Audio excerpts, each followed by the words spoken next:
خب مجید بگو بچه‌ام بدونن. امروز یه خانم مشتریمون چیز بود، کرمانج بود.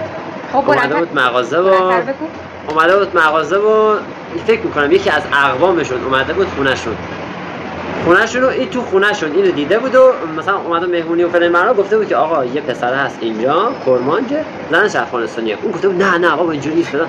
گفته بیا بریم بهت نشون بده. بعد اومده بودن اینجا و یه دور زدن تو مغازه، اومدن دم در هی اینجوری اشاره می‌کرد این چیزش. بعد گفتم اومد چیزی که گفت کرمانجی با من حرف زد.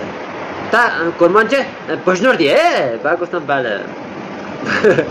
بعد گفت دادی هی بون اشاره می‌کرد. یعنی دیدی بعد گفت که جنت افغانی ها. بعد گفتن که بله دادی جنت افغانی. اینقدر جالب بوده. بعد حالا اینا رفتم خداحافظی کردن، رفتم. وقت برگشت اون خانومه یه جوری منو نگاه می‌کنه، آدم فضایی دیده انگار که من چیکار کردم.